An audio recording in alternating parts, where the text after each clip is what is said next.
It's the most beautiful time of the year. Lights fill the streets, spreading so much cheer. I should be playing in the winter snow, but I'ma be under the mistletoe.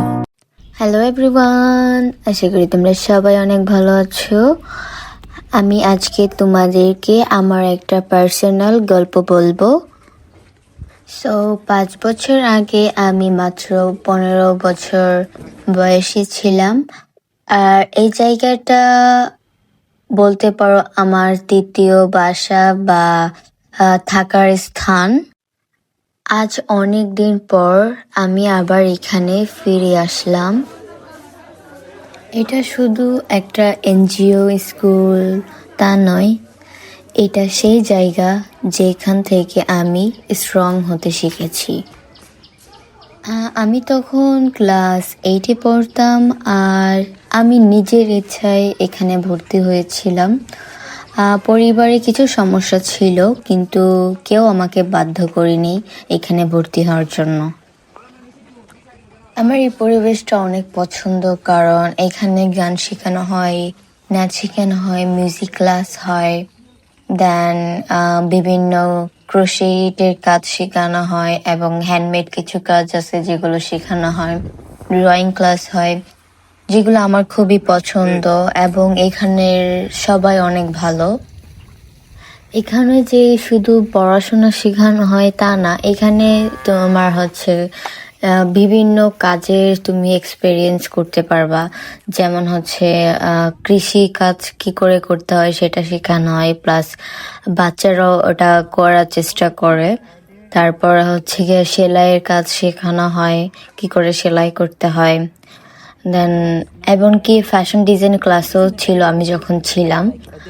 আর গিয়া ক্রোশেটের কাজ তো আমি বলেছি, ক্রোশেটের কাজ হয়, দেন বিভিন্ন music class হয়, অনেক কিছুই শেখানো হয়। এই যে ছবিটা দেখছো, এইটা 5 বছর আগের আমি। তখন আমি এই হোস্টেলেই থাকতাম। এই ছোট মেয়েটা জানতো না এই জায়গা তাকে এতটা স্ট্রং বানাবে। আমার এই আগের ছবি এবং এই আগের ভিডিওটা দেখে অনেক ইমোশন কাজ করছিল, তাই তোমাদের সাথেও ভাবলাম শেয়ার করি।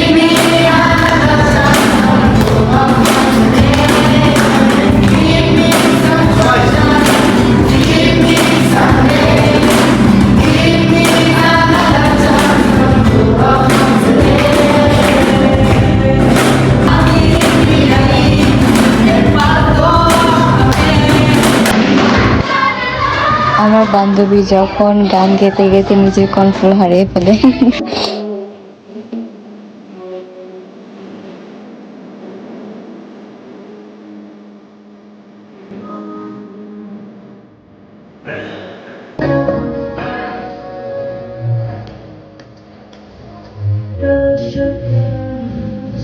Oh, look at them, they're so cute. See how they are dancing. I love their dancing. So cute.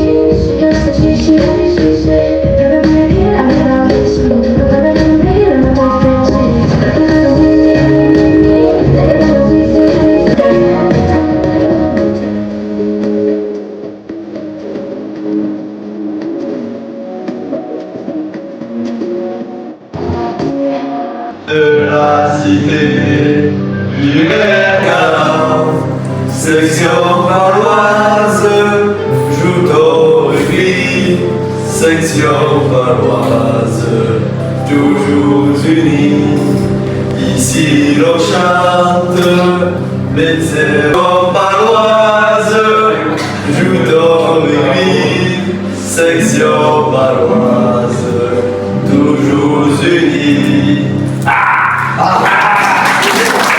আমার এখানে সবচেয়ে প্রিয় স্মৃতি হলো হাতে বানানো card, handmade card. It's can be birthday card, anniversary and then anything, Christmas, যেটা করতে আমার অনেক আনন্দ হতো। অনেকদিন পর হাবিবের সাথে দেখা হয়েছে, মিস করি। আসলে এই জায়গা আমাকে কি শিখিয়েছে? আমি আগে পরিবার ছাড়া থাকতে পারতাম না, কিন্তু এখানে আমি শিখেছি কি করে পরিবার ছাড়া স্ট্রংভাবে থাকতে হয় এবং কি করে ইন্ডিপেন্ডেন্ট হতে হয়, নিজের উপর নির্ভরশীল কি করে হতে হয়, মানে কারোর উপর ভরসা করে যেন না থাকা হয়, নিজের নিজের মানে নিজের যেই ক্ষমতা আছে সেই ক্ষমতার মধ্যে নিজেকে প্রেজেন্ট করা।